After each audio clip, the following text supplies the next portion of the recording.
Ladies and gentlemen, boys and ghouls, it's time for Below Grade Level.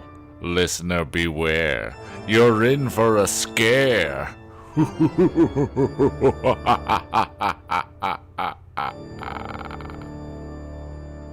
Hello and welcome back to Below Grade Level, the show where we take the books that we loved as children and we read them as adults and ruin them. This is episode 4 of Below Grade Level. If you have been listening since the beginning, episodes 1 through 3 were Goosebumps. Number 1, Welcome to Dead House. On the last episode of Below Grade Level, we finished reading R.L. Stine's Goosebumps, Welcome to Dead House. I did take a listen to that. Like I had said before, these are things that we recorded a long time ago and repackaging for you in this brand new podcast and putting together all the times that we read these books into, easy to access, coherent bits where you can actually listen to the entire book. I had remembered that first book being kind of a slog, and re-listening to it, I wasn't wrong. And nothing really happened in that book until, page 92 or something like that. It got real good at the end, but boy, was it kind of slow to get through in the beginning. Anyway, on this episode of Below Grade Level, we are starting to read the second Goosebumps book. It is Stay Out of the Basement by R.L. Stine. On this episode, we are reading chapters 1 through 8, and my guests are Bekah Eaton, Chris Zaleski, Katie Duerling, Dave Handshoe, Monica Gallagher, Jordan Lincoln, and Clare Brenan. That's a lot of people. If I remember correctly, I believe the first part of this we recorded outside, I think it actually might have been on the 4th of July. I think we recorded, the first part of this was on the 4th of July because you can hear fireworks happening in the background while we're recording in our backyard. The second part of this we are recording with Monica Gallagher, not local anymore actually, but Baltimore/Austin, Texas-based artist. And the third part of this, we did a brunch cast. So we've done that a couple of times where we had brunch and we recorded a podcast. So we had our friends Jordan and Claire over for brunch and podcasting, and we read some more Stay Out of the Basement. This was a better book than the first one. I do remember that. Also, this is where we start to get into the era of the whoopee cushion. So I hope you like fart jokes, because there's a lot of them. We really, really used the opportunity to use that whoopee cushion every single time there's any sort of sound cue in the book. So with that being said, let's just get right into it and start with chapter 1 of Stay Out of the Basement. R.L. Stine's Goosebumps. Stay out of the basement. Something's waiting in the dark. Uh-oh. There's like a planty hand over a door on the cover. Light a fire while we read this. We should. Oh, I like your little skeleton Thank stamp you. inside. Thank you. All right, so we are on book number 2 of Goosebumps, Stay Out of the Basement. We're going to start it at the very beginning. Chapter 1. We're going to do, for people who are listening, you probably know our routine by now. We take turns, each of us reads a page. Yep. Since we're starting from the beginning of this one, we're going to assign voices to... We are? No. I mean, as we're reading, we're going to okay. decide on, what each character sounds like. Because we don't know. We don't know yet. No, we don't. I don't remember this one as a child. I kind of do. I don't remember any of them I didn't at read all. them all as a kid, so it's gonna be a little catch up here. All right. Chapter 1. Hey, Dad, catch! Casey tossed the frisbee across the smooth green lawn. Casey's dad made a face. I'm gonna turn this down a little bit. Squinting into the sun. The frisbee hit the ground and skipped a few times before landing under the hedge at the back of the house. Not today, okay. I'm gonna do all right. Not today, I'm busy, Dr. Brewer said, and abruptly turned and loped into the house. The screen door slammed behind him. Casey brushed his straight blonde hair. Blonde again. Blondes. These were written by R.L. Stine Alfred Hitchcock. clearly has a They fetish. were written by Hitchcock. I'm not gonna lie. After you guys anyone read else need a Goosebumps beer? the first time, I read one of the books, just an excerpt from one of the books. Yeah. I couldn't read it. I felt like a They're retard awful. trying They're to read it. They're awful. They're awful. Okay. Are you talking about Goosebumps? We're doing Goosebumps now. Casey brushed his straight, delicious blonde hair off his forehead. What's his problem? He called to Margaret, his sister, who had watched the whole uncomfortable scene from the side of the redwood garage. You know, Margaret said quietly. She wiped her hands on the legs of her jeans and held them both up, inviting a toss. I'll play frisbee with you for a little while, she said. Okay, Casey said without enthusiasm. He walked slowly over to retrieve the frisbee from under the hedge. We're reading by flashlight, because it's dark out. Margaret moved closer. She felt sorry for Casey. He and their dad were really close, always playing ball or frisbee or Nintendo together. But Dr. Brewer didn't seem to have time for that anymore. Jumping up to catch the frisbee, Margaret realized she felt sorry for herself, too. Oh. Dad hadn't been the same to her either. In fact, he spent so much time down in the basement, he barely said a word to her. He doesn't even call me Princess anymore, Margaret thought. Oh. It was a nickname she hated. But at least it was a nickname, a sign of closeness.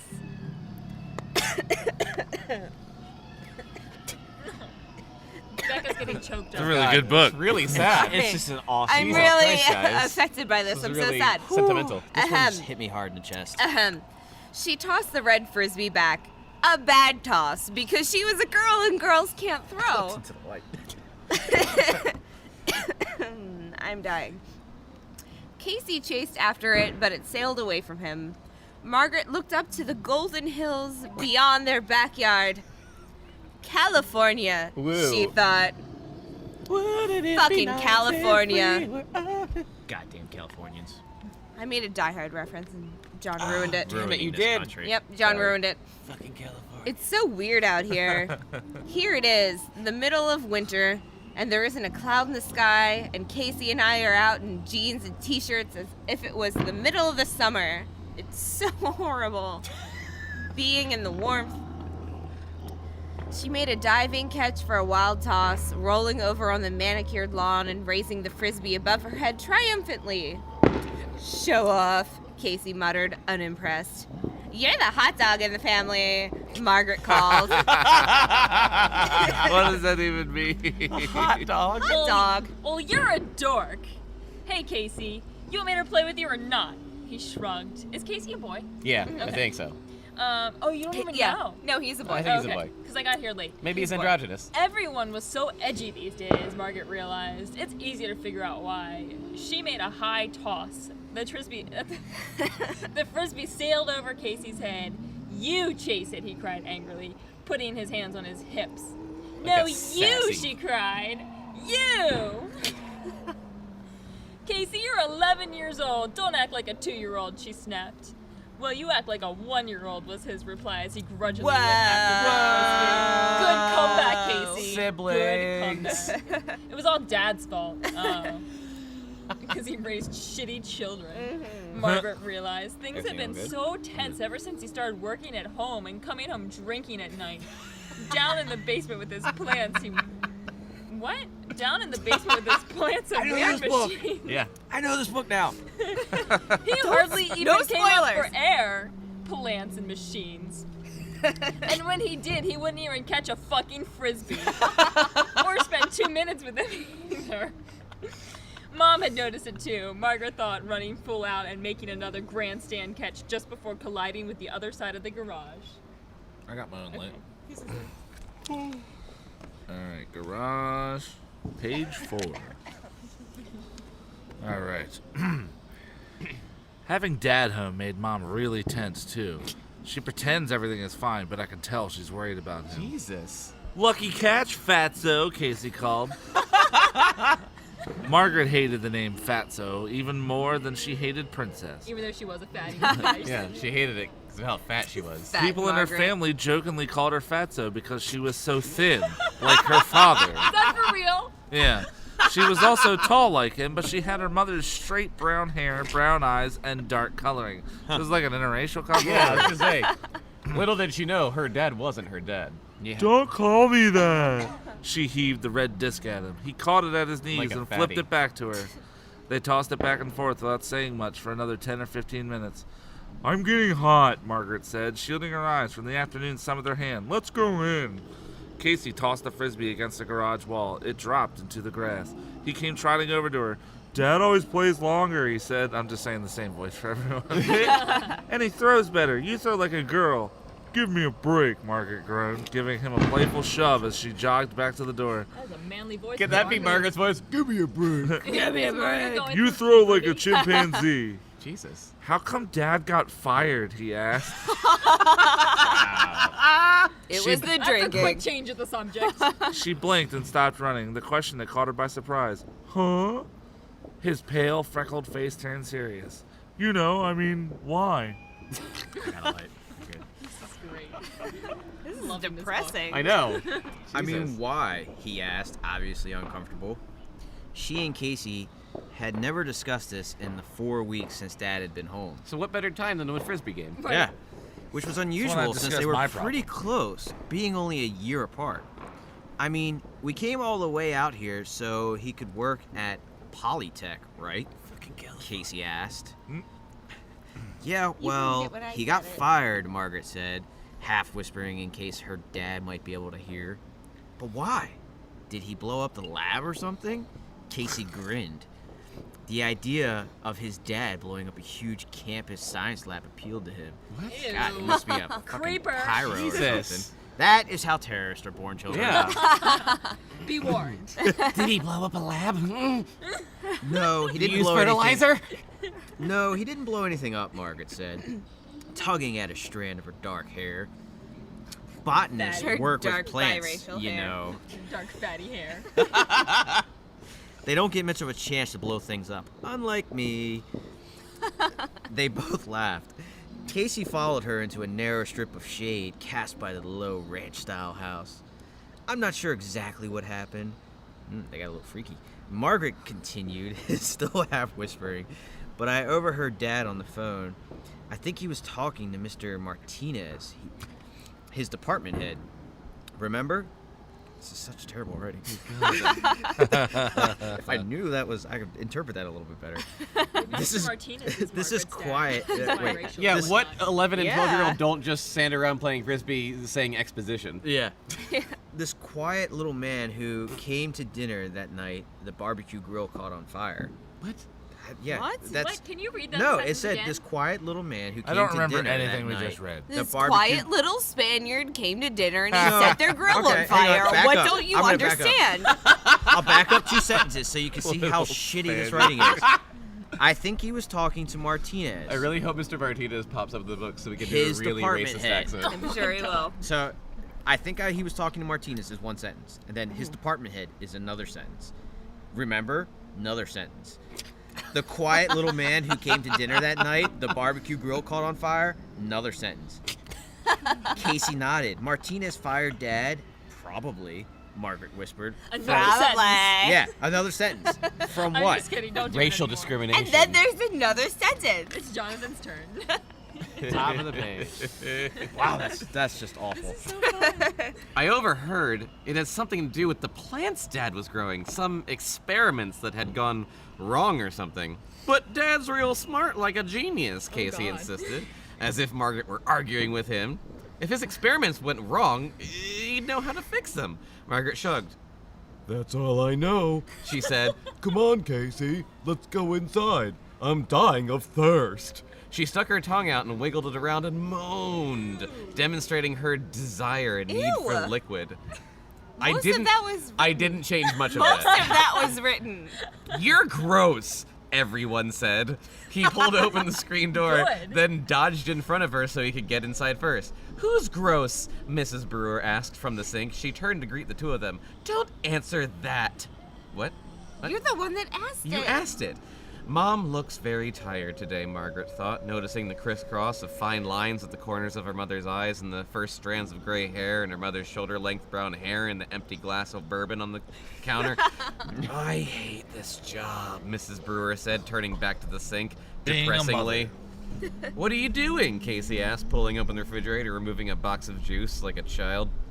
I'm deveining the shrimp. Yuck, Margaret sorry. It's not that gross. Yuck! Margaret exclaimed. Thanks for the support, Mrs. Brewer said dryly. The phone rang. Wiping her shrimpy, disgusting hands with a dish towel, she hurried across the room to pick up the phone. Oh my gosh. That's awesome. Shrimpy.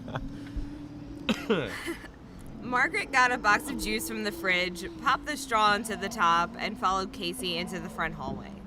The basement door, usually shut tight when Dr. Brewer was working down there, was slightly ajar. Casey started to close it, then stopped. "Let's go down and see what Dad is doing," he suggested. Margaret sucked the last drops of juice through the straw, Like a fatty. squeezed the empty box flat in her hand like a fatty. Okay. She knew they probably shouldn't disturb their father, who clearly is evil. Yeah. But her curiosity got the better of her.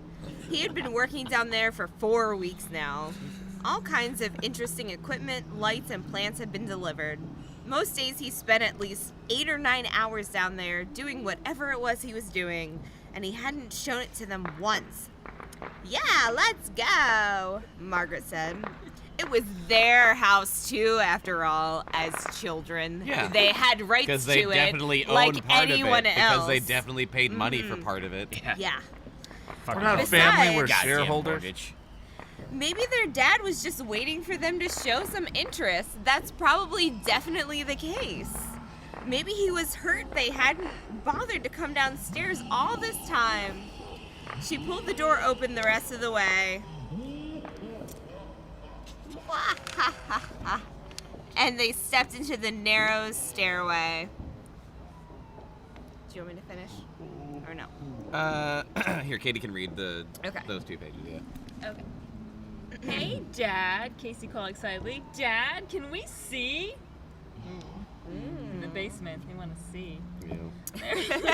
They were halfway down when their father appeared at the foot of the stairs. He glared up at them angrily, his skin strangely green under the What? fluorescent light fixture.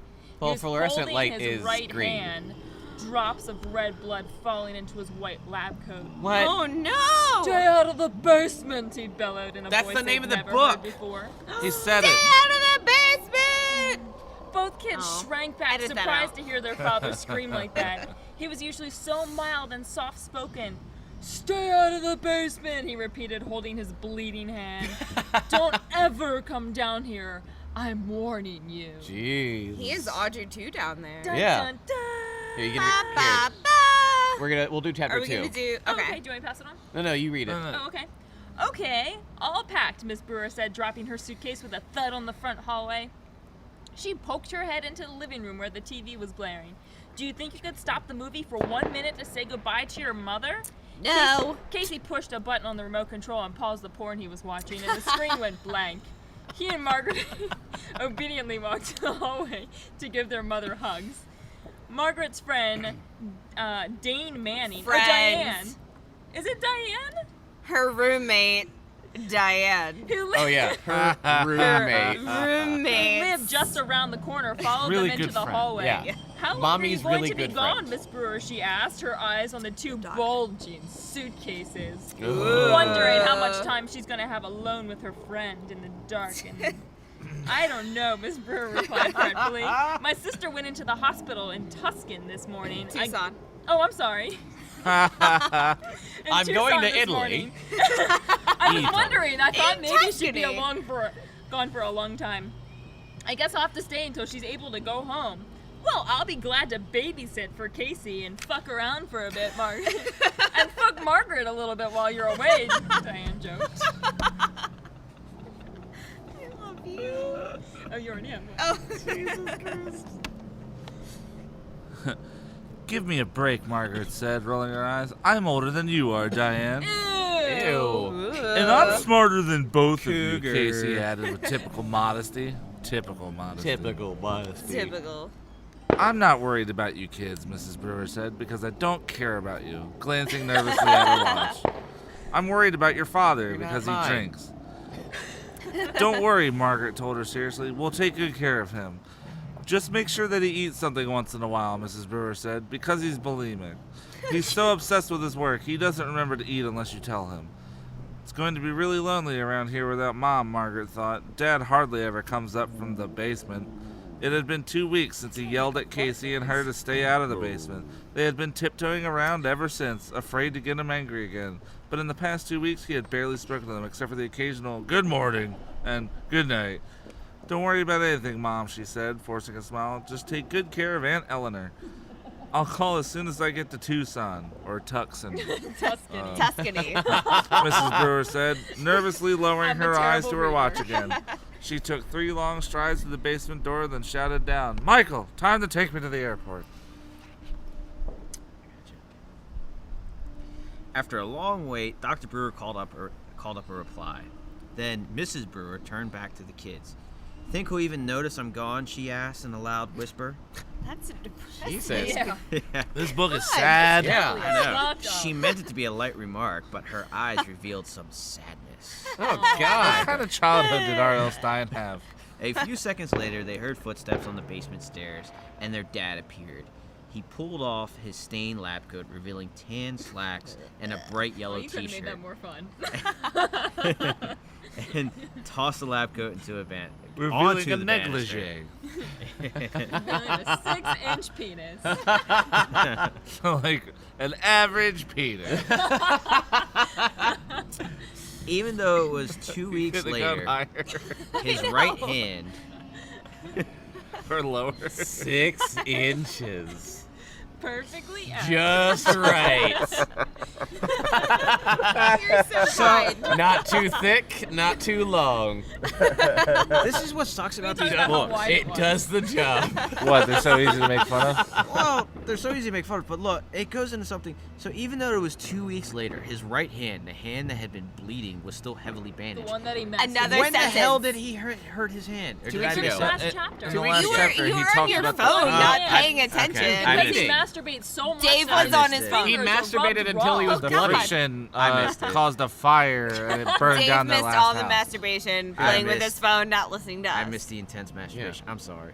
I looked at my phone and still listened. I can't do. I two things at once. multitask. Jesus. Ready. Dave's not a woman. He can't Dave's do a two terrible things at person. I he did am more a things woman. than you. Okay. once. Oh. Ready? He asked his wife. Mrs. Brewer sighed. I guess they didn't want to have sex right then. No. She gave. No, he's already satisfied. Yeah, yeah. She gave Got Margaret. his hands He's bloody. raw. Yeah. She gave Margaret and Casey a helpless look. Like, Jesus. really? I'm gonna have to fucking do this. And then Do it. moved quickly to give them each one last hug before she gave him a nice tug. That was great. And it rhymed. Yeah. Good touch. Let's go then, Dr. Brewer said impatiently. I'm tired. Oh man. Bounce chicka wow wow. He picked up the 2 bags and groaned. Wow, how long are you planning to stay? As she was vigorously rubbing him. A year? Really, a year? Then he headed out to the front door with them. A year? A year? Yeah. She's gonna be sick for a year? She already Not knows? waiting Or for an sisters, or answer. whatever. In Yeah. Tuscany. Yeah. In Tuscany. In Tuscany. Why don't they just divorce? Bye, Mrs. Brewer, Diane said. It was the waving. 90s, man. A Oh, yeah. good trip. What? Have a good trip. Okay, there we go. Jesus. Are you drunk? Read Oh, much. This book's just terrible.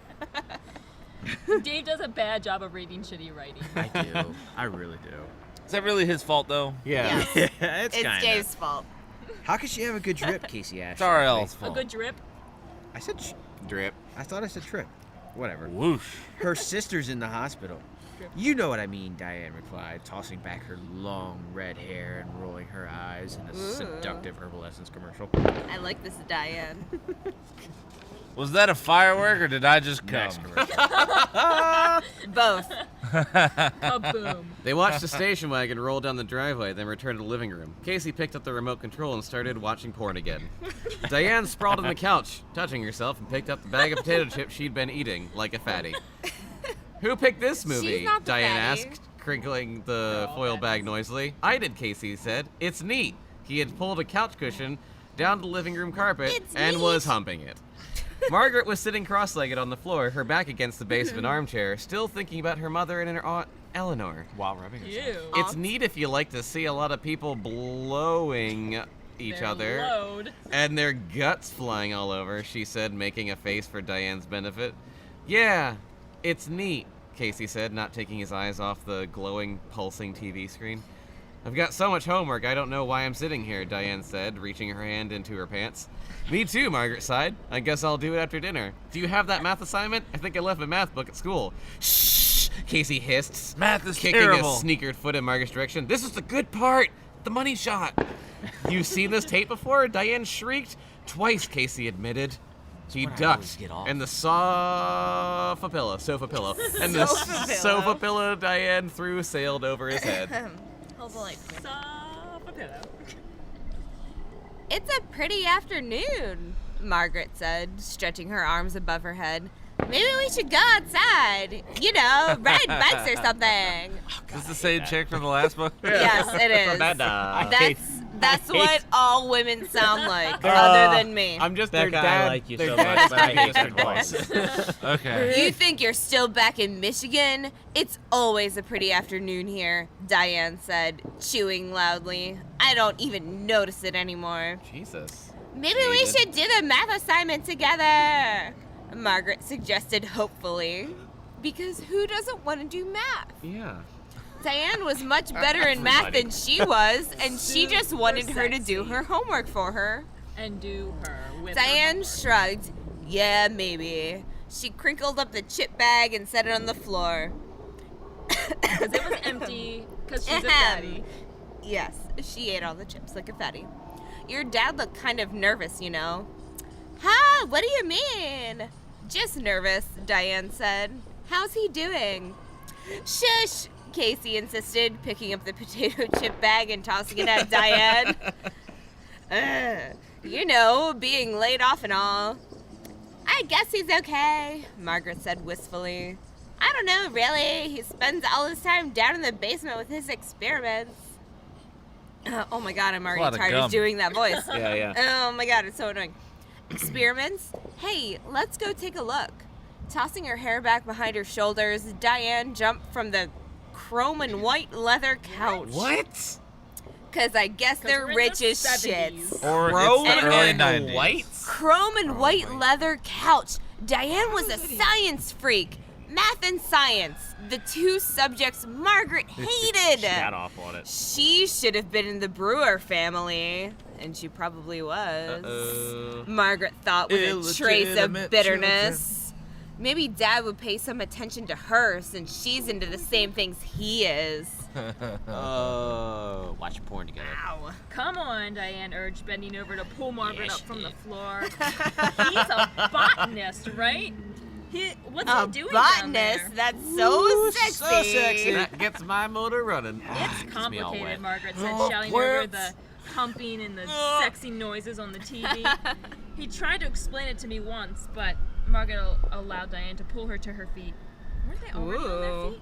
Shut up, Casey yelled, Margaret was staring at the throwing a movie, fit. the colors from the TV screen reflecting over his clothes, and the cum is reflecting on his clothes Oh too. god.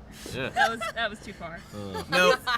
Just far enough. He's building a Frankenstein monster or something, Diane demanded, or some cool RoboCop. Wouldn't that be cool? He's building a RoboCop Frankenstein. Shut up, Casey repeated shrilly as Arnold Schwarzenegger bounded across the screen naked with his balls a-bouncing.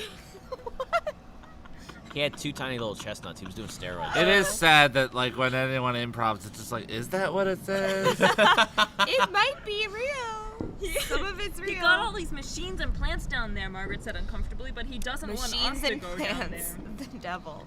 Huh? Cold. It's like top secret. It's been Diane's chilly. emerald green eyes lit up with excitement. Come on, let's just take a peek. No, I don't think so, Margaret told her. She couldn't forget the angry look on her father's face 2 weeks before when she and Casey had tried to pay a visit, or the way he had screamed at them never to come down to the basement. All right. Dun dun Never to come down into the basement. Down to the basement in the slave shop. It does Come kinda on. sound like it. I dare you, Diane challenged. Are you chicken? I'm not afraid, Margaret insisted shrilly. So shrilly's like, I'm not afraid! Margaret insisted shrilly. Diane was always daring her to do things she didn't want to do. Why is it so important for Diane to think she's so much braver than everyone else? Margaret wondered. Chicken, Diane repeated, tossing her mane of red hair behind her shoulder. She strode quickly toward the basement door. Diane, stop! Margaret cried, now that I remembered what her voice sounded like following after her. Hey, wait, Casey cried, clicking off the movie. Are we going downstairs? Wait for me. He climbed quickly to his feet and enthusiastically hurried to join them at the basement door. We can't, Margaret started, but Diane clamped a hand over her mouth. We'll take a quick peek, Diane insisted. We'll just look. We won't touch anything, and then we'll come right back upstairs. And don't tell anyone or you'll get in trouble. I made up that last part. I don't know if he does. Okay, I'll go first, Casey said, grabbing for the doorknob. Why do you want to do this? Margaret asked her friend. Why are you so eager to go down there? Diane shrugged. It beats doing our math, she replied, grinning. Margaret sighed, defeated. Okay, let's go, but... Page turned. Remember, just looking, no touching. End of the chapter. So dirty. So dirty. Casey pulled open the door and led the way onto the stairway. Stepping onto the landing, they were immediately engulfed in hot, steamy sex. Ooh. It's actually air. Pretty quick moving. They could hear. Sex, air, whatever. Whatever. It's the same Sexy thing. air. Civic. They It's all could, the same thing. they Sexy could hear air. the buzz and hum of electronic machinery as Dad's dildos. And off to the right, they could see the glare of the bright white lights from Dr. Brewer's workroom, his sex dungeon. This is kind of fun, Margaret thought, as the three of them made their way down to the I imagine linoleum. vibrators are fun. What? Linoleum? I can't say that word. Oh my god. Covered stairway, whatever. What is it? Chris, you want to help Sound us it out? out. What is Linoleum. it? Wait, no. Hey, no. how do you say- Linoleum? What? What are you looking at? Limonium. Linoleum. Linoleum. There we go. God, why couldn't I say that? Limonium. Wow. Limonium. I couldn't say it. It doesn't look like. Yeah, whatever. Okay. It's an adventure. I said Tuscany. It's okay. Yeah. There's no All harm you in guys are taking a perfect for each peek. other. I know. We both So- are terrible at reading. Yeah. For the kids who don't read good.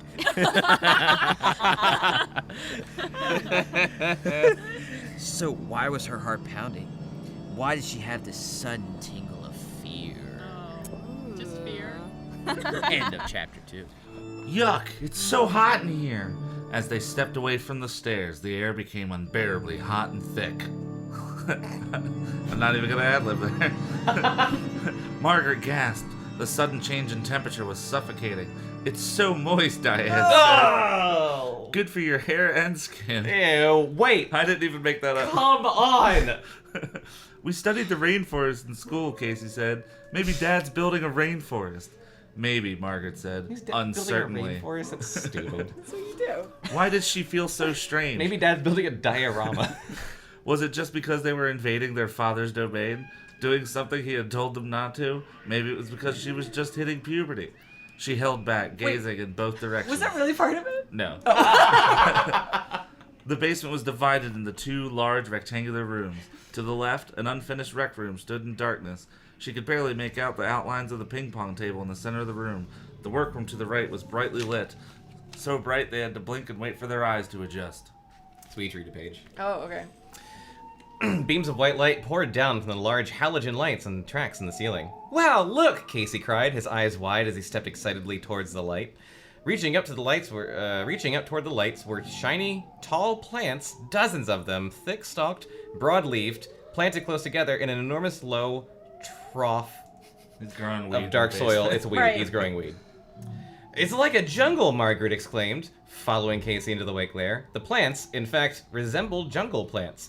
Leafy vines and tall tree-like plants were long, slender tendrils, fragile-looking ferns, plants with gnarled, cream-colored roots poking up like bony knees from the soil. Good descriptions. At least he hasn't said window 1,000 times. Yeah, so. the first one. That it first book was window garbage. every other Windows. word. Garbage. It's like a swamp or something, Diane said. Did your father really grow these things in 5 or 6 weeks? Yeah, I'm pretty sure, Margaret replied, staring at the enormous red tomatoes on slender yellow stalk. Ooh, feel this one, Diane said. Margaret glanced over to find her friend rubbing her hand over a large, flat leaf the shape of a teardrop. Diane, we shouldn't touch. I know, Diane said, not letting go of the leaf, but just rub your hand on it. Ooh. Goo. Margaret reluctantly obeyed. It doesn't feel like a leaf, she said as Diane moved over to examine the large worm. It's so smooth like glass. The three of them stood under the bright white lights, examining the plants for several minutes, touching the thick stalks, running their hands over the smooth, warm leaves. Surprised by the enormous size of the fruit some of the plants had produced. What? Come on.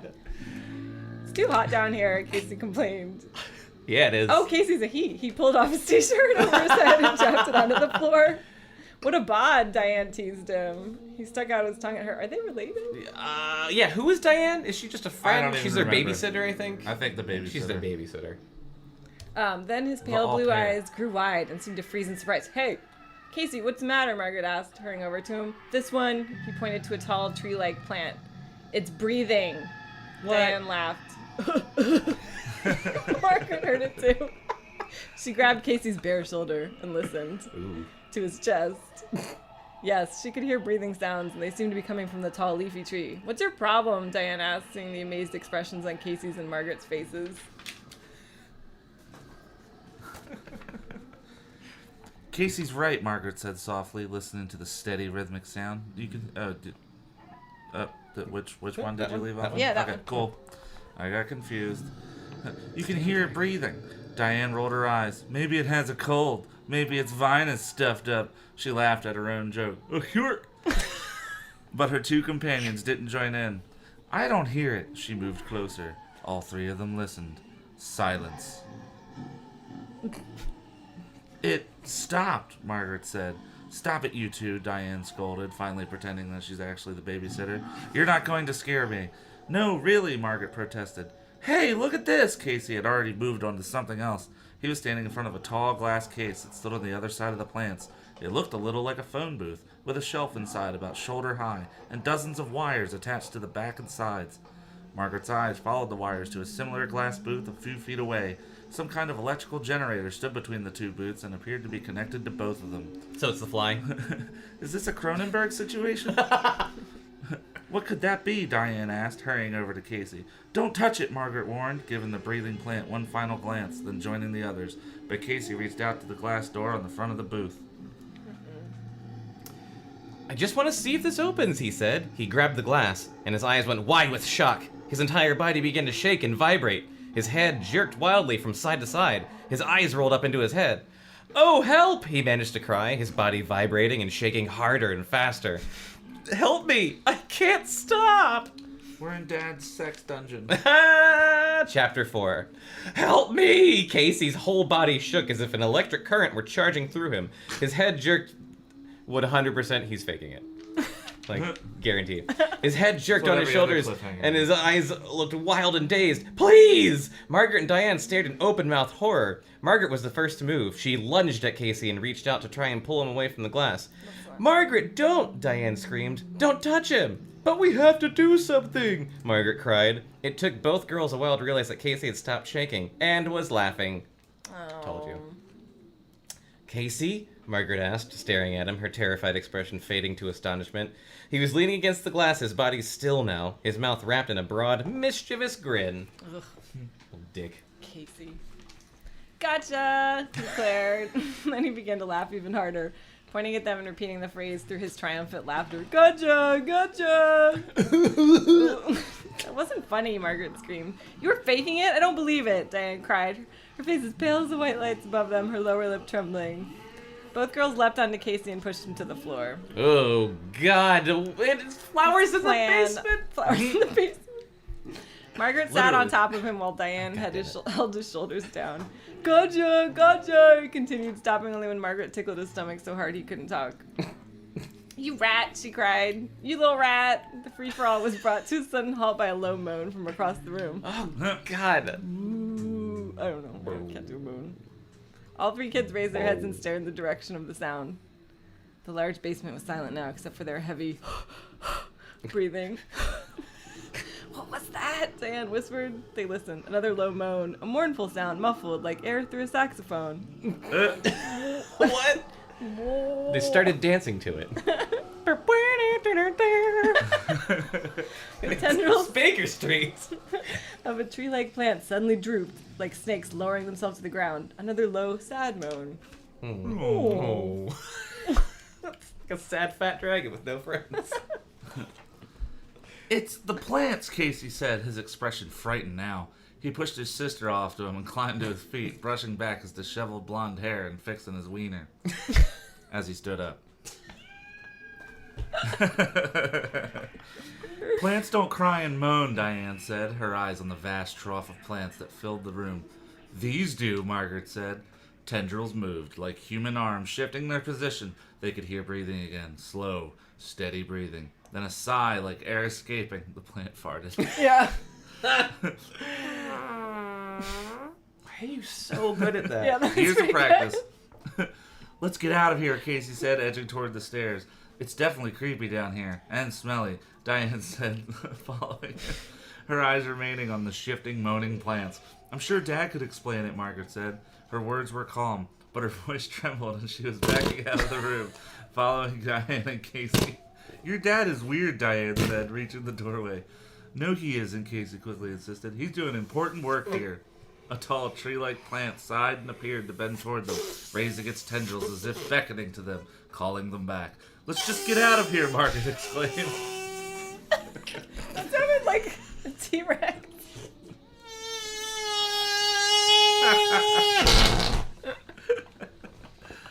Never-ending fun. Where did you leave off? That one right there. Yeah, finish that bit. Yeah, okay.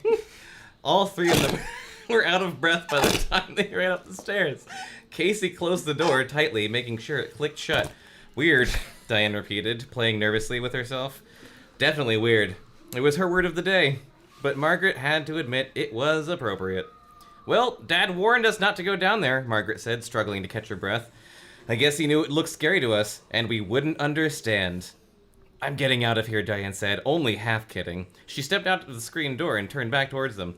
Want to go over the math later? Oh, I'm doing homework.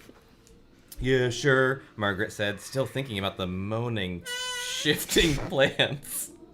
Some of them had seemed to be reaching out to them, crying out to them, but of course that was impossible. Didn't make it do that. Later, Diane said, and headed at a trot down the drive. Just as she disappeared, their father's dark blue station wagon turned the corner and started up the drive. Back from the airport, Margaret said. She turned from the... It was that? Jesus Christ. In theory. Back from the airport, Margaret said. She turned from the front door back to Casey, a few yards behind her in the hallway. Is the basement door closed? Yeah, Casey replied. Looking again to make sure. No way Dad will know. We... Oh. Here, you can do that one and the next one. We stopped. Yeah. Wait. His mouth dropped open, but no sound came out.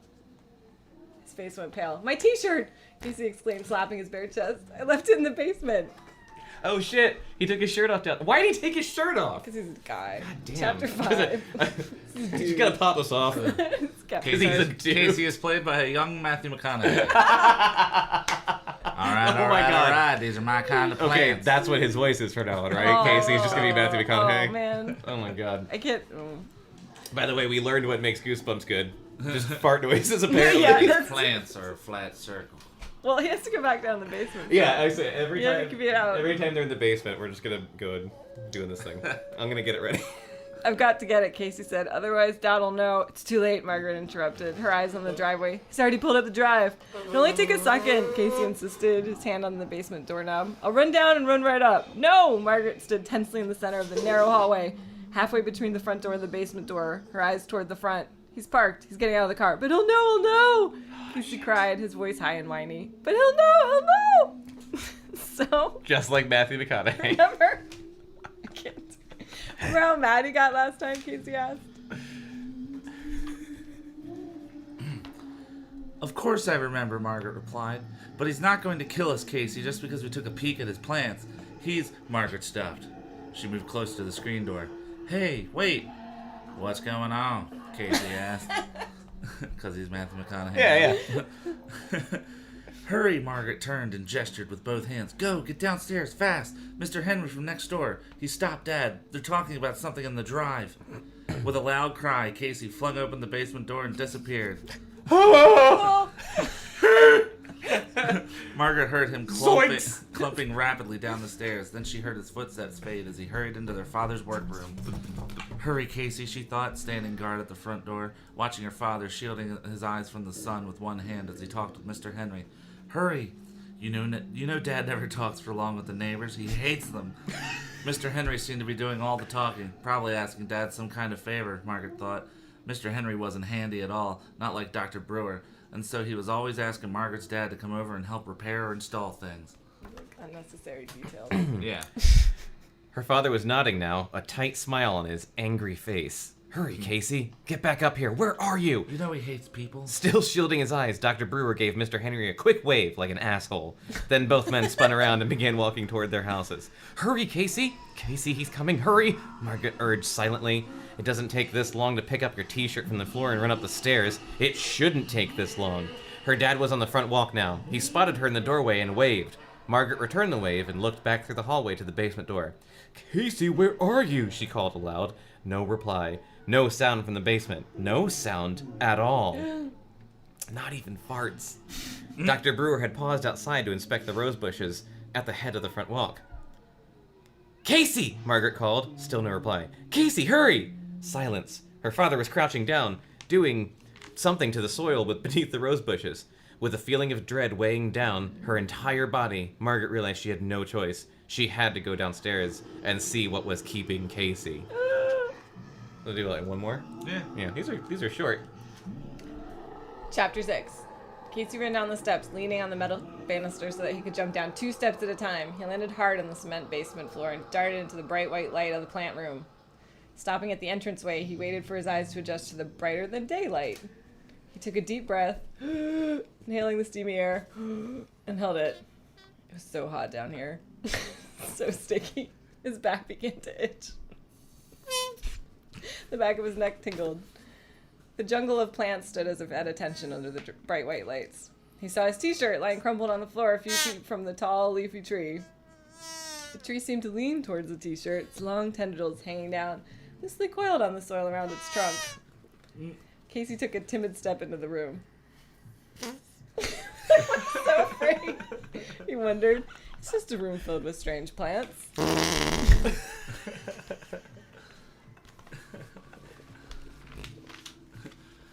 Why do I have the feeling that they're watching me, waiting for me? Oh, wait, no. Why do I have the feeling that they're watching me, waiting for me?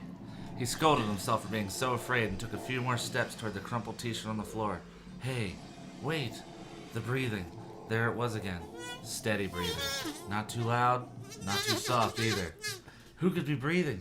What could be breathing? Was the big tree breathing? I guess breathing is the new word. Yeah. There you go. Casey stared at the shirt on the floor, so near. What was keeping him from grabbing it and running back upstairs? What was holding him back? He took a step forward, then another. Was the breathing growing louder? He jumped, startled by a sudden low moan from the big supply closet against the wall. It sounded so human, as if someone were in there moaning in pain. Casey, where are you? Margaret's voice sounded so far away, even though she was just at the head of the stairs. Okay, so far. That was bad. He called back to her, but his voice came out in a whisper, and she probably couldn't hear him. He took another step. Another. Excited. I was excited. The shirt was about 3 yards away. A quick dash, a quick dive, and he'd have it. Another low moan from the supply closet. A plant seemed to sigh. A tall fern suddenly dipped low, shifting its leaves. Casey? He could hear his sister from upstairs, sounding very worried. Casey, hurry! I'm trying, he thought. I'm trying to hurry. Is that even Matthew McConaughey? Yeah. Close enough. It kind of sounds like Hillary. I'm trying. No, Same it's Jodie person. Foster. What was holding him back? Another low moan, this time from the other side of the room. low moan. Even though it sounded like a quick high fart. He took 2 more steps, then crouched low, his arms straight out in front of him. The shirt was almost within reach. He heard a groaning sound, then more breathing. He raised his eyes to the tall tree. The long, ropey tendrils had tensed, stiffened. Or had he imagined it? No, they had been drooping loosely. Now they were taut, ready to grab him. Casey, hurry, Margaret called, sounding even farther away.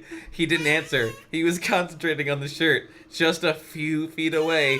Just a few feet. Just a foot. The plant groaned again. That should be a Foley artist. Casey? Leaves quivered all the way up the trunk. Just a foot away, almost in reach. It's taking him forever. I know. Why get... Casey, are you Grab the okay? shirt. Answer me. He grabbed the shirt. The shirt is the new dog. The dog from the last book. The new dog.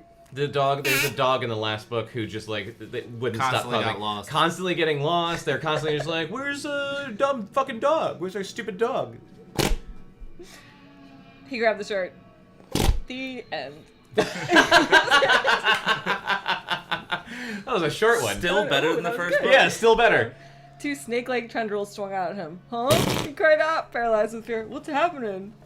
That's my Matthew McConaughey, apparently. The tendrils wrapped themselves around his waist. Let go, he cried, holding the t-shirt tightly in one hand, grabbing at the tendrils with the other. The tendrils hung on and gently tightened around him. Margaret? Tracy cried, calling, but no sound came out of his mouth. Margaret? He jerked violently, then pulled straight ahead. The tendrils held on. They didn't squeeze him. They weren't trying to strangle him or pull him back, but they didn't let him go. They just wanted to hold him softly. Everyone wants a piece. Yeah. They felt warm and wet against his bare skin. Ooh. Like animal arms. What are animal arms? Warm and wet? Yeah. What animal are you touching? Not Gross. Like, but not like a plant. Help! He tried again to shout.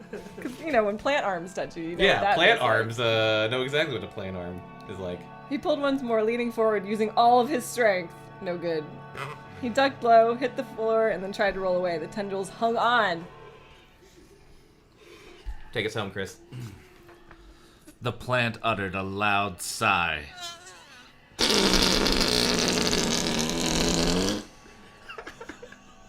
Let go, Casey cried, finally finding his voice. And then suddenly Margaret was standing beside him. He hadn't heard her come down the stairs. He hadn't seen her enter the room. Casey, she cried, what's... Her mouth dropped open and her eyes grew wide. It won't let go. He told her. Casual. I know, he's just like, He's very relaxed. but I die. No, she screamed and grabbed one of the tendrils with both hands and tugged with all her strength. Oh no. The tendril resisted for only a moment, then went slack. Casey uttered a joyful cry and spun away from the remaining tendril. All right. Margaret dropped the tendril and grabbed Casey's hand and began running toward the stairs. Did they get the shirt? Oh, they both stopped short of the bottom of the stairway. Standing at the top was their father, glaring down at them. Shit. His hands balled into tight fists at his side. Oh my God. His face rigid with anger. He's gonna beat them. I guess it's more domestic fear in this one than it is monsters. Not the man who Yeah. So, no. Dad, the plants! Margaret cried. He stared down at them, his eyes cold and angry, unblinking. He was silent. It grabbed Casey, Margaret told him. I just went down to get my shirt, Casey said, his voice trembling. They stared up at him expectantly, waiting for him to move, to unball his fists, to relax his hard expression, to speak, but he glared down at them. For the longest time. Whoa! Finally he said, "You're okay?"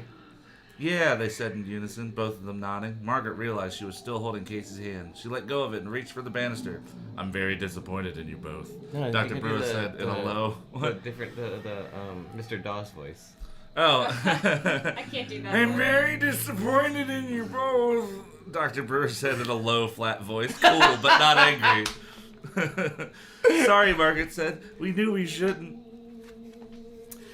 We didn't touch anything, really, Casey exclaimed. Very disappointed, their father repeated. Sorry, Dad.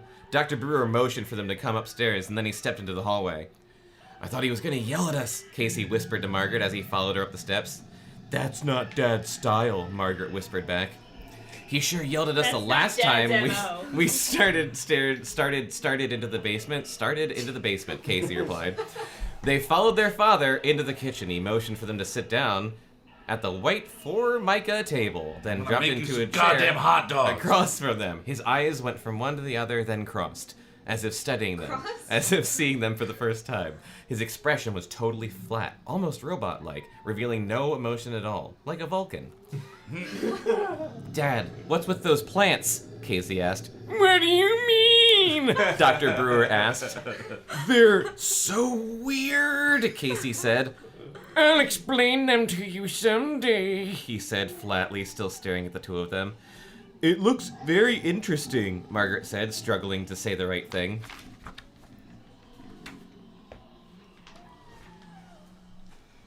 Was their dad trying to make them feel uncomfortable, she wondered? If so, he was doing a good job of it. This wasn't like him, because he's really consistent so far. Not at all. He was always a very direct person, Margaret thought. If he was angry, he said he was angry. If he was upset, he'd tell them he was upset. So why was he acting so strange, so silent, so cold? I asked you not to go in. Oh, hold on. I asked you not to go into the bed. Wonderful. I don't know what that voice was, but I love it. You have to go into her. Jeez, come on. What? It's like an old man Swedish chef.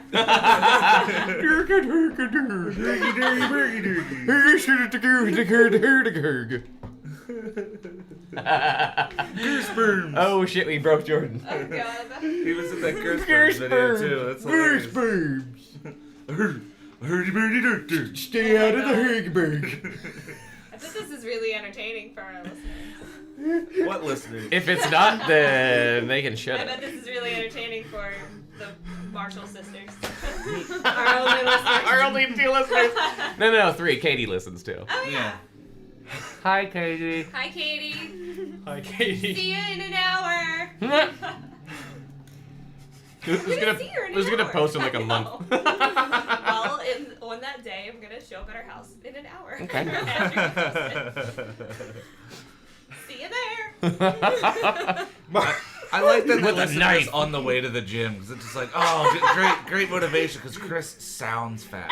I asked you not to go into the Bacon in basement. their mouth. He said quietly, crossing his legs and leaning back so that the kitchen chair tilted back on two legs. I thought I made that clear. Let me rap it again. Margaret and Casey glanced at each other. Finally, Margaret said, "We won't do it again." But you can't take us down there and tell us what you're... Bleh. But can't you take us down there and tell us what you're doing, Casey asked. He still hadn't put the t-shirt on. This is really... rippling ass. Why is this an important plot He He point? was trying not to get yelled at as much. He was holding it in the ball between the cans on the kitchen table. Yeah, we'd really like to understand it, Margaret said enthusiastically. Someday, their father said, he'd return to the chair to all four legs and then stood up. We'll do it soon, okay? He raised his arms above his head and stretched. Okay, get back to work. He disappeared to the front hallway. Casey raised his eyes to Margaret and shrugged. Their father reappeared, crying, carrying the lab coat over to the front banister. And that's when we learned Jordan can't read. Oh God! I couldn't read. What if we invited someone on the podcast and they were illiterate, and that's what we found out? Oh no. Oh, I would laugh so hard. That'd be great. Great radio. Oh God. Mom got off okay? Margaret asked. Ew. He nodded. I'll say she did. He pulled on the lab coat over his head. I hope Aunt Eleanor's okay, Margaret said. Dr. Brewer's reply was muffled as he adjusted the lab coat and straightened the collar. Later, he said. He disappeared into the hallway. They heard him shut the basement door behind him. Kablam! I guess he's not going to ground us or anything for going down there, Margaret said, Yay. leaning against the table and resting her chin in her hands. I guess, Casey said. He sure is acting weird. No. Maybe he's upset because Mom is gone. Margaret said. She sat up and gave Casey a push. Come on, get up. never seen I've him got work happier. to do. I can't believe that plant grabbed me, Casey said thoughtfully, not budging. Plant grabbed the kid. Plant grabbed a kid. Yeah. Topless kid. Yeah. Did the Plant grabbed plant the take his shirt off? Yeah. Like, And he did because he was like, "It's hot down here." Then Is R.L. Stine Japanese? This book was inspired by Ethan Dad. I don't know. plants, not tentacles. Well, the plant has tentacles. It's what grabbed the kid. What was it during? Yeah. What were we watching when all of a sudden like tentacle things were reaching towards the chick, and I was like, they have to appeal to the Japanese market. Oh, was it Transformers? It was Transformers. There is a scene where like They gotta there's figure that there's an alien. No, there's just like an alien in the cage, and it was just for some reason his tongue was all like slither, and we're just like for no reason. It just happened. Once again, don't go see that Transformers movie. I mean, we did it. We saw it for you. We saw it for you. Don't see it. Go see You're welcome. Planet of the Apes. That shit was awesome. That was really good. But don't go see it with people, because they're awful. Anyway, I'm sorry. Continue. Okay. You don't have to push, Casey griped, but he climbed to his feet and stepped out of Margaret's way. I'm going to have bad dreams tonight, he said glumly. Oh, that's very glum. Just don't think I'm gonna have bad dreams tonight. I'm gonna have bad dreams tonight. Just don't think about That's the like bad basement, isn't cool. Margaret advised. That's really lame advice, she told herself. But what else could she say? She went up to her room, thinking about how she missed her mother already. Ugh. Where is their mother? I don't know. Visiting like a dying aunt or something. Yeah. She's in hospice. But that's the Then the excuse that she gave. Then the scene in the basement with Casey trying to pull himself free of the enormous twining plant tendrils played once again through her mind. With a shudder, she grabbed her textbook and threw herself onto her stomach on the bed, prepared to read. But the words on the page blurred as the moaning, moaning, breathing plants kept creeping back into her thoughts. The moaning, farting plants. Stop it. This is what we did last time when you were on the podcast. I know. Remember how much I loved it? No, I said when you weren't on the podcast. We decided that was the basement. This is what the plants sound like. This is our Okay. prop. I'm so excited for the rest of this book. At least we're not being punished for going down there, she thought. At least Dad didn't yell and frighten us this time and hit us. At least Dad had promised to take us downstairs with him soon and explain to us what he's working on down there. Stop it. I'm not doing anything. It's the plants. Go on. That thought made Margaret feel a lot better. Oh. She felt better until the next morning when she awoke early and went downstairs to make some breakfast. To her surprise, her father was already at work, the basement door was shut tight, and a lock had been installed on the door. Oh, shit. Oh, shit. The Those are what I'm next finding Saturday is porn. afternoon, Margaret was in her porn room, plants. lying on top of the bed, talking to her mom on the phone. I'm really sorry about Aunt Eleanor, she said, twisting the white cord around her wrist. That's my girl voice. The surgery didn't go as well as expected. Ugh. She isn't a man yet, her mother said, sounding very tired. The doctors say she may have to have more surgery, to get the penis just right. But they have to build up her strength first. Like a man. Yeah. With testosterone. I guess this means you won't be coming home real soon, Margaret said sadly. Mrs. Brewer laughed. Don't tell me you actually miss me. I'm terrible. Well, yes, Margaret admitted. She raised her eyes to the bedroom window. 2 sparrows had landed outside on the window ledge and were chattering excitedly, distracting Margaret, making it hard to hear her mother over the crackling line from 2 sides. That's what they sound like. Yeah, sparrows.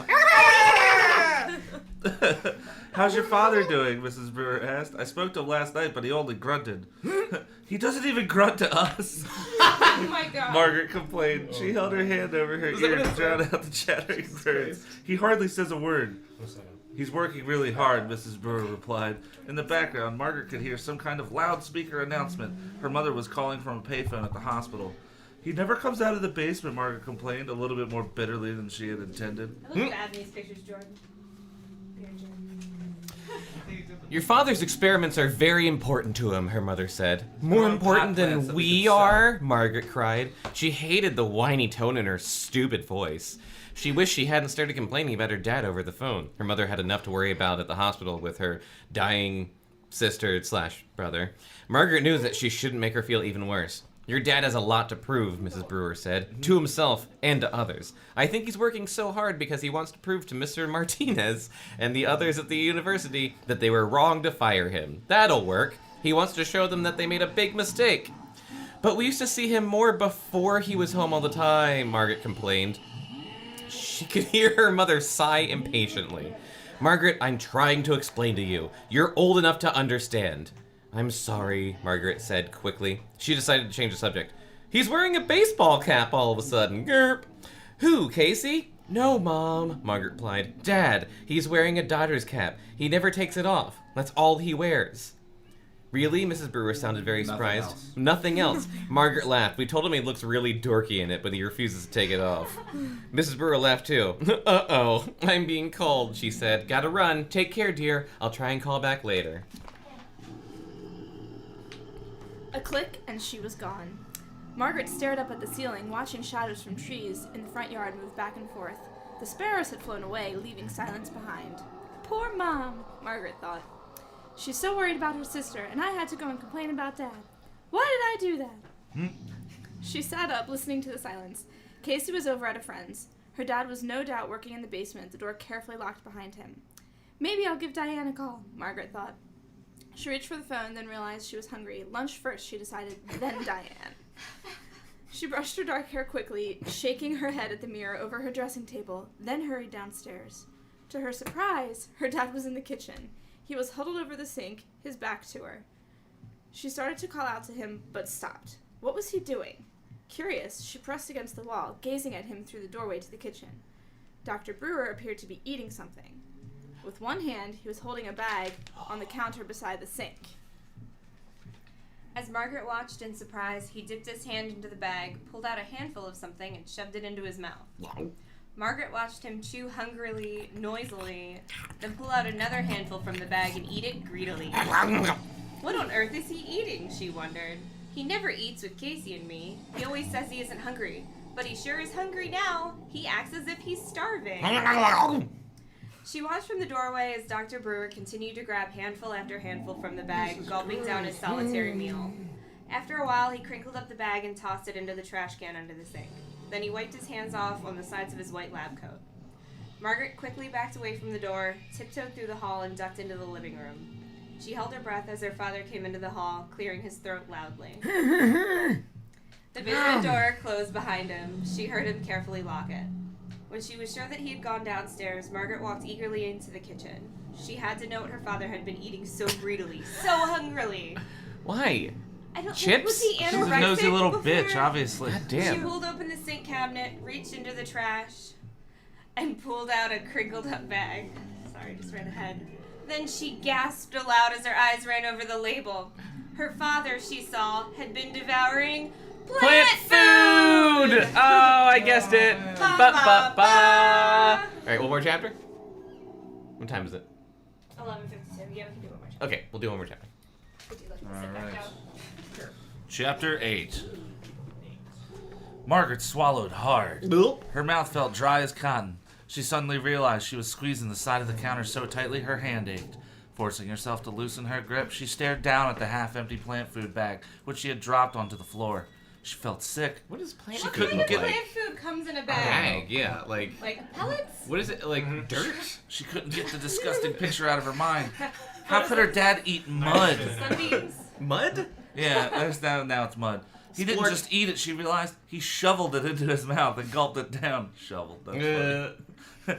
And as if he liked it, as if he needed it. Eating the plant food had to be part of his experiments, Margaret told herself. But what kind of experiments? What was he trying to prove with those strange plants he was growing? The stuff inside the bag smelled sour, like fertilizer. Ew.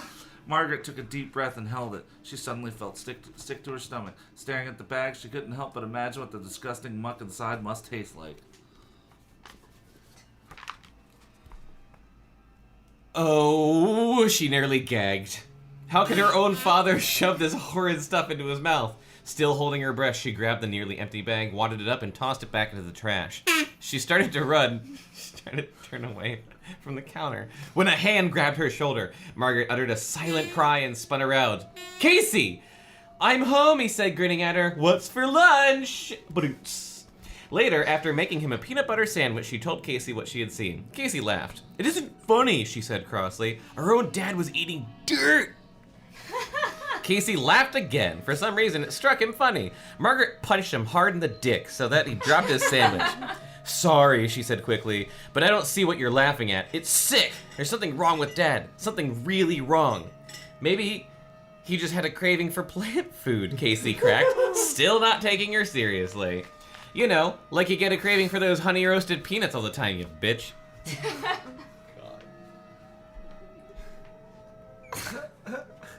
That's different, Margaret snapped. Eating dirt is disgusting. Why would you admit it? Because he likes dirt, obviously. But before Casey could reply, Margaret continued, letting all of her unhappiness out at once. Don't you see? That's changed a lot. Even since Mom has been gone, he spends more and more time in the basement. Because Mom isn't around, and he needs to have his corpse dungeon. Casey interrupted, and he's so quiet all the time, and so cold to us, Margaret continued, ignoring him. He hardly says a word to us. He used to kid around all the time and ask us about our homework. He never says a human word. He never calls me princess. Human word? That's what it says. Human word. Never says a human word. He never calls me princess or fatso the way he used to. Was that real? Yeah. I was about to say, like, hey, good improv. Yeah. Good job, Jordan. You hate those names, fatso. Giggling with a mouthful of peanut butter, so I'm doing a good job there. I know, Margaret said impatiently. That's just an example. So what are you trying to say, Casey asked? Is that Dad is out of his tree? That he's gone totally bananas? Oh, God. I'm not making this up. These kids are fucking clever. Obviously, it's for his experiments. I don't know, Margaret answered in frustration. Watching him gulp down that disgusting plant food, I had this terrible thought that he's turning into a plant. Oh. Casey jumped up, causing his chair to scrape back across the floor. He began staggering around the kitchen, zombie-like, his eyes closed, his arms stretched out stiffly in front of him. I am the incredible plant man, he declared, trying to make his voice sound bold and deep. Not funny, Margaret insisted, crossing her arms over her chest, refusing to be amused. Plant man versus weed woman, Casey declared, staggering toward Margaret. Not funny, she replied. He bumped into the counter, banging his knee. Ow! Serves you right, Margaret said. Plant man kills, he cried and rushed at her. He ran right into her, using his head as a battering ram against her shoulder. Ow. What? Casey, will you stop it? She screamed. Give me a break! Okay. He backed off. If you'll do me one favor. What favor? She asked, rolling her eyes. Make me another sandwich. Oh, Jesus. Monday afternoon after school, Margaret, Casey, and Diane were tossing a frisbee back and forth in Diane's backyard. It was a warm, breezy day. Her friend that Her was friend? babysitting or Yeah, I something. don't remember. The sky dotted with small, puffy white clouds. Diane tossed the disc high. It sailed over Casey's head into the row of fragrant lemon trees that stretched from behind the clapboard garage. Casey went running after it and tripped over an in-ground sprinkler that poked up just an inch above the lawn. Both girls laughed. Casey, on the run, flung the frisbee toward Margaret. She reached for it, but the breeze sent it sailing from her hand. What's it like to have a mad scientist for a dad? Diane asked suddenly. What? Margaret wasn't sure she heard right. Don't just stand there, throw it, Casey urged from beside the garage. Margaret tossed the frisbee high in the air in her brother's general direction. He liked to run and make diving catches. Just because he's doing strange experiments doesn't mean he's a mad scientist, Margaret said sharply. Strange is right, Diane said, her expression turning serious. I had a nightmare last night about those gross plants in your basement. They were crying and reaching for me. The supermoon, that's why. Supermoon. Sorry, Margaret said sincerely. I've had nightmares too. Look out, Casey cried. He tossed a low one that Diane caught around her ankles. What? What an exciting play-by-play of Frisbee. They're playing Frisbee. Mad scientist, Margaret thought. Mad scientist. Mad scientist. The words kept repeating in her mind. Mad scientists were only in the movies, right? My dad was talking about your dad the other night, Diane said, flipping the disc to Casey. You didn't tell him about going down in the basement, did you? Margaret asked anxiously. No, Diane replied, shaking her head. Hey, are these lemons ripe? Casey asked, pointing at one of the low trees. Why don't you suck one to find out, Margaret snapped. Annoyed that he kept interrupting. Why don't you, he predictably shot back. Suck it. Why don't you suck one? My dad said that your dad was fired from Polytech because his experiments got out of control and he wouldn't stop them, Diane confided. She ran along the smooth, closely cropped grass, chasing down the Frisbee. What do you mean? Margaret asked. The university told him he had to stop whatever it was he was doing and he refused. He said he couldn't stop. At least that's what my dad heard from a guy who came into the sales room. So much exposition. Margaret hadn't heard this story. Office gossip. It made her feel bad, but she thought it was probably true. Something really bad happened in your dad's lab, Diane continued. Someone got really hurt or killed or something. That's not true, Margaret insisted. We would have heard if that happened. Yeah, probably, Diane admitted. But my dad said your dad was fired because he refused to stop his experiments. Well, that doesn't make him a mad scientist, Margaret said defensively. She suddenly felt she had to stick up for her father. She wasn't sure why. I'm just telling you what I heard, Diane said, brusquely, tossing her red hair. You don't have to bite my head off. They played for a few more minutes. Bet a plant's gonna bite her head off. I hope so. Diane changed the subject and talked about some kids they knew who were 11, but were going steady. Gross. Then they talked about school for a while. Time to go, Margaret called to Casey. He picked the Frisbee up from the lawn and came running over. Call you later, Margaret told Diane, giving her a little wave. Then she and Casey began to jog home, cutting through familiar backyards. We need a lemon tree, Casey said as they slowly walked. They're cool!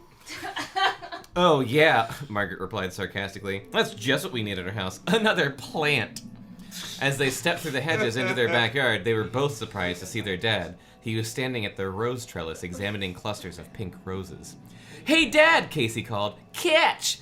He tossed the Frisbee to his father. Dr. Brewer turned around a little too slowly. The Frisbee glanced off his head, knocking the Dodgers cap off. His mouth opened wide in surprise. He raised his hands to cover his head, but it was too late. Margaret and Casey both shrieked in surprise as they saw his head. At first, Margaret thought her father's hair had turned green, but then she clearly saw it wasn't hair on his scalp. His hair was gone. It had all fallen out. In place of hair, Dr. Brewer had bright pink, green leaves sprouting from his head. Ba ba ba ba ba.